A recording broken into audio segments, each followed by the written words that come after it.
Começa agora Descobrindo a Revista Espírita.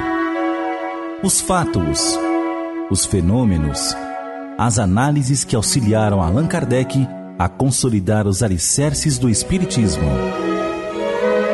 Descobrindo a Revista Espírita. Pesquisa e apresentação, Luiz Armando de Freitas Ferreira. Especialmente quando acontecem grandes tragédias, a imprensa costuma expor depoimentos de pessoas que afirmam ter sonhado antecipadamente ou ter tido insights desses eventos tão impactantes na opinião pública. Tal fato não é peculiar de nossa época e a prova disso encontramos na seção Questões e Problemas do número de junho de 1866 da Revista Espírita. Nela, Allan Kardec reproduz a resposta do espírito Dr. de Meury, obtida na reunião de 13 de maio daquele ano através do médium Sr. Tail. À pergunta, quando alguma coisa é pressentida pelas massas, geralmente se diz que está no ar. Qual a origem desta expressão? Explica o espírito. Esse pressentimento geral, a aproximação de algum acontecimento grave, tem duas causas. A primeira vem das massas inumeráveis de espíritos que incessantemente percorrem o espaço e que têm conhecimento das coisas que se preparam. Em consequência de sua desmaterialização, estão mais em condições de seguir seu desenrolar e prever seu desfecho. Estes espíritos incessantemente roçam a humanidade, comunicando-lhe seus pensamentos pelas correntes fluídicas que ligam o mundo corporal ao espiritual. Apesar de não verdes, seus pensamentos vos chegam como o aroma das flores ocultas na folhagem e os assimilais inadvertidamente. O ar está literalmente sulcado por essas correntes fluídicas que por toda parte semeia más ideias de tal sorte que a expressão está no ar. Não é só uma imagem, mas positivamente verdadeira.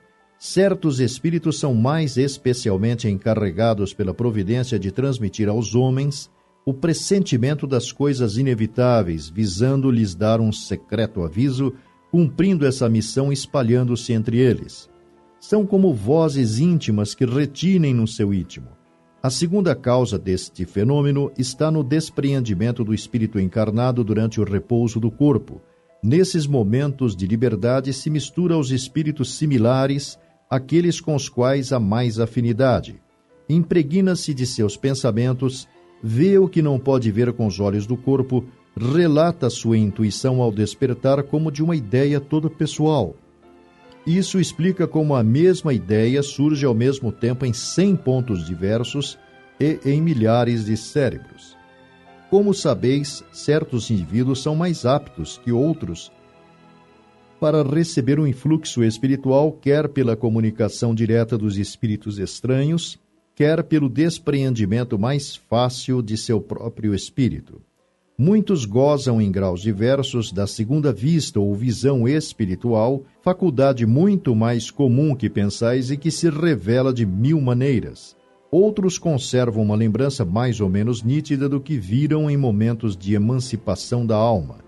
Em consequência desta aptidão, têm noções mais precisas das coisas, não sendo eles um simples pressentimento vago, mas a intuição, e, em alguns, o conhecimento da própria coisa cuja realização prevêem e anunciam. Se se lhes pergunta como sabem, o maior número deles não saberia explicar-se. Uns dirão que uma voz interior lhes falou, outros que tiveram uma visão reveladora, outros, enfim, que o sentem sem saber como. Nos tempos da ignorância e aos olhos das pessoas supersticiosas, passam por adivinhos e feiticeiros e, quando são apenas pessoas dotadas de uma mediunidade espontânea e inconsciente, faculdade inerente à natureza e que nada tem de sobrenatural, mas que não podem compreender os que nada admitem fora da matéria. Essa faculdade existiu em todos os tempos, mas é de notar que se desenvolve e multiplica sob o império das circunstâncias que dão um aumento de atividade ao espírito nos momentos de crise e à aproximação dos grandes acontecimentos. As revoluções, as guerras, as perseguições de partidos e seitas sempre fizeram nascer um grande número de videntes e inspirados, qualificados de iluminados. Num breve comentário, Kardec pondera: as relações do mundo corporal e do mundo espiritual nada tem que admire, se se considerar que esses dois mundos são formados dos mesmos elementos, isto é, dos mesmos indivíduos que passam alternadamente de um ao outro.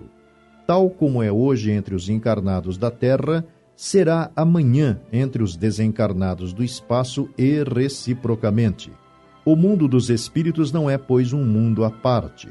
É a humanidade mesma despojada de seu invólucro material e que continua sua existência sob uma nova forma e com mais liberdade. As relações desses dois mundos de contatos incessantes fazem parte, pois, de leis naturais. A ignorância da lei que os rege foi a pedra de tropeço de todas as filosofias.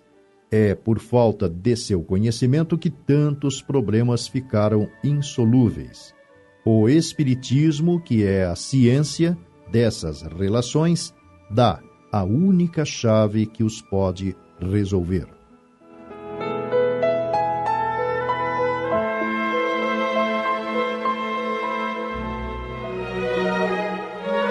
Você ouviu